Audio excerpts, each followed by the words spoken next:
Coach, will come from Greg Hunter. Bob, you've been touting Jaylen Bridges for quite a while now, but career night for him. What's led to his performances, especially as of late? He's really worked at it. He's a guy who he gets in the gym, but he works on what you ask him to work on, and he's getting better and better and better because of that. And I think the other thing is he knows what he can do and what he can't, so he really tries to accentuate the positive and stay away from the negative. Coach, our next question is from Charles Montgomery. Coach, this was kind of like the first meeting where it looked like you guys were going to put them away, but they kept coming back. Is there something that they were doing, or was it just letting off the gas like you said the last game? Well, Jimmy's a really good coach. I think you got to give him a lot of credit, and give his players a lot of credit. And they got a bunch of guys who can make shots. And when we let down, they made shots. And then we fumbled balls, and we had how many scoring opportunities and didn't score? We were point blank at the rim and didn't score. Cody Nesper. Coach, you've talked about getting Jalen back to how he was rebounding at the end of last year. Do you think he's back to that point yet, or getting close to that point? I don't think he's back to what he was at the end of last year yet, but we're asking him to do a lot of different things now too. So I think that plays into it.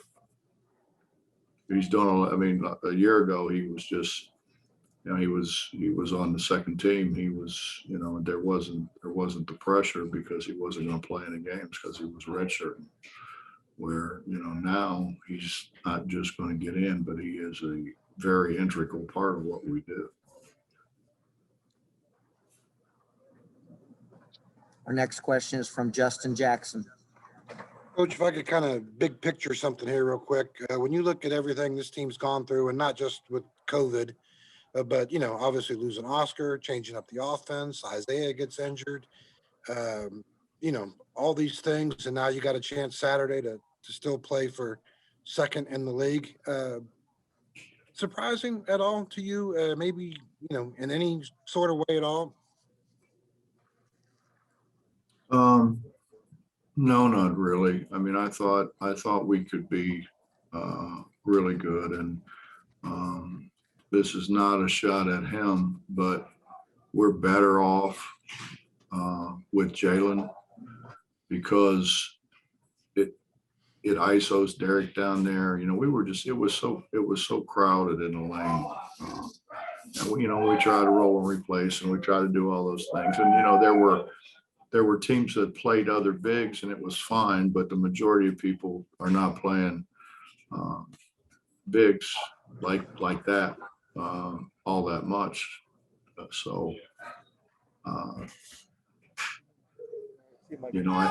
think Isaiah's deal really hurt us because Isaiah is a skill guy. He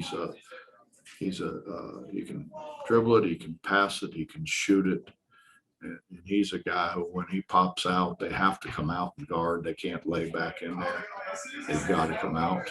And that's quite frankly what happens with Gabe is, when we try to roll and replace with Gabe and Derek is they don't come out. They have to come out with Isaiah. So Isaiah was the loss. He was a huge loss for us. And then obviously you guys went without Jordan tonight. I think they said a lower back injury. Can you if he'll be ready to go for Saturday or not yet? Or I don't know. I don't think anybody knows. That's going to be a day-to-day thing. Is that like Back to Greg Hunter. So to continue with the Jaylen Bridges theme, you can tell me what my feature is going to be. What's his ceiling? I don't know that he has a ceiling. He's a guy. He's got good feet. He can pass the ball. He's obviously going to end up probably being a 3-man and being out on the perimeter guarding and passing and handling the ball and those kind of things. I mean, he's got plenty of things that he can work on to continue to expand his game. But, you know, the great thing about JB is JB does what you ask him to do, and he really tries to excel at what he's asked to do. And I, you know, that doesn't happen a whole lot in this climate we're in college basketball. Our next question goes to Charles Montgomery. Coach, without Jordan McCabe tonight, Keadrin Johnson logged some solid minutes off the bench. Is that a confidence booster for him? Do you think you have confidence enough to maybe put him at the point guard a little more down the stretch of this season in the conference tournament and the NCAA tournament?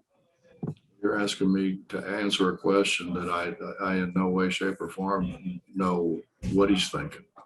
I mean, we would all assume that the more playing time he gets, the more comfortable he's going to be, and the better he's going to be. I mean, he is a talented guy, you know, but he got in for, you know, by our standards late.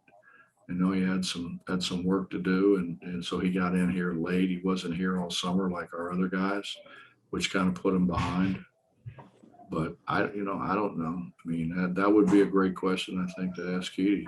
But he's a talented guy. He's got a chance to be an outstanding player in this league. Our next question comes from Ryan Pritt. Coach, hate to ask you this quick, but I mean, with one day in between games now, there's really no other times. So I don't know if you've got to look at any recent film on Oklahoma State. Obviously, you played them, and it seems like a year ago, but, you know, they've been hot. Cade Cunningham's obviously a really good player. What are you kind of expecting out of them Saturday? Well, I was just standing in the hallway waiting for you guys to finish up, and they inverted him. They've been playing him on the perimeter. They inverted him, put him on a post, and he drop stepped and dunked it over top of a 6'10" guy. So, I mean, I don't know what to expect. They can play him there. They can play him on a wing. He's played point guard. He's a talented guy. Kevin Kinder. Coach, did you get an explanation for Gabe's technical, and what is y'all's message to him about, you know, staying on the floor and his importance to being on the floor for this team? Maybe you guys could get your heads together and give me some things I could tell him that he would understand about not fouling out every game. Because I've tried, Larry's tried, Eric's tried, Ronnie's tried, and he continues to pile up fouls. So if you have any suggestions, I'd be open to listening to them. Did you get an explanation for the technical? Yeah, he was, they were kind of both running their mouth.